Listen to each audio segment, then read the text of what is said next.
When I first joined the organization, I realized that it was going to have a tremendous amount of backlash. A lot of my close friends and immediate circle of friends were primary individuals who had been involved for minimum 4 to 5 years against this organization, vocally.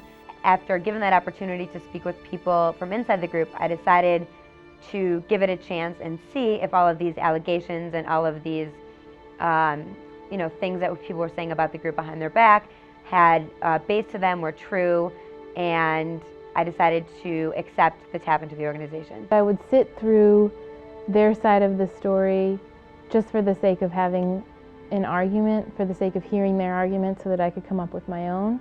But I didn't think that hearing their side of the story was productive or effective or even necessary, because first of all, I trust all of the members of my community and my friends that have told me their side of the story to tell it to me accurately. I don't think that they were lying to me, and I don't think that they were making it up. I believe everyone who's told me what happened in that tower. And second of all, Michigamua is an organization that's typically had a voice and a forum to say anything that they wanted to say. And the communities that they've been attempting to destroy have not. So if this is a way that the Native community can have a voice, and if that tower takeover was just one small 30-day period where we got to have a voice for a little while, then so be it. Something that I saw published this year was the idea that there hadn't been a student of color until 1997 who joined the organization, when in fact Michigamua integrated in the 1940s, which was up to 2 decades before some parts of campus. And when these things are repeated so many times, people just take it for granted that they are true. Recently there have been various faculty members that have sort of brought this issue of the Order of Angell and Michigamua into the classroom, and have had events at the League where they sort of did an expose, and it was sort of almost a McCarthyist type exhibit. I think it really sets a dangerous precedent on this campus when we sort of have to defend our extracurricular involvements in the classroom. What's next? If you're a college Republican, you step into a classroom, you have to explain that. We're going down a slippery slope, and I think it's very dangerous for a campus like ours. Some student organizations, upon learning that their members were involved with Michigamua, began asking those members not to return to their meetings.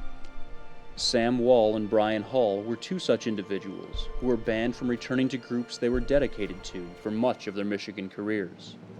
A move that drew mixed reactions from campus. The reason that groups like Students Supporting Affirmative Action, I think, have the right to restrict membership to people in Michigamua is because these are organizations that have typically been denied power in the past. And Michigamua is an organization that has typically had power in the past. They've had resources, they've had a voice. And these are things that people of color and people of other underrepresented communities have typically been denied access to. So to continue to deny access to all of those things is just a continuation of that power. That sort of right to restrict them needs to exist in order to balance that power, in order to make the playing fields even again.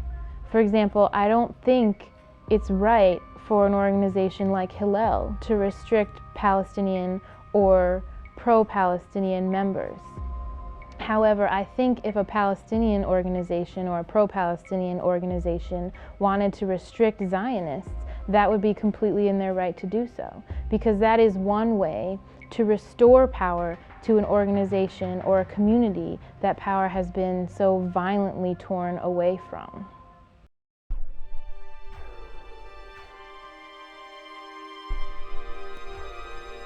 Why a lot of these myths persisted for so long was that in the post-2000 activist circles, because, and this is sort of the irony of the whole thing, is precisely because members of their organizations were banned from joining, there was no one from the inside to come out and say, look, this isn't happening. So it was a bunch of people they didn't know saying, look, we're not doing this anymore, but they weren't able to believe these people because they were strangers. It becomes very difficult to distinguish between people who are more fanatical in their tactics to expose these myths and propaganda about Michigamua and the Native American community wherein there's real pain. I think this controversy and this issue is so difficult, particularly for Native people, because it's so difficult to explain how painful it is. And they're not understanding the full picture, the seriousness of the situation, the way that this sort of racism connects to the historic racism, to the mascot issue, to the land issue, to the blood quantum issues, to all the other issues that Native people are dealing with on a regular basis. Looking at American history and realizing American history, the things that you're not told, the things you have to read about later, the Native Americans have a really sad and painful story. And when somebody comes to me and says, look, here's something on campus that is a remnant of that era, who am I to say, no, you're wrong? As a Native American, no, you're wrong.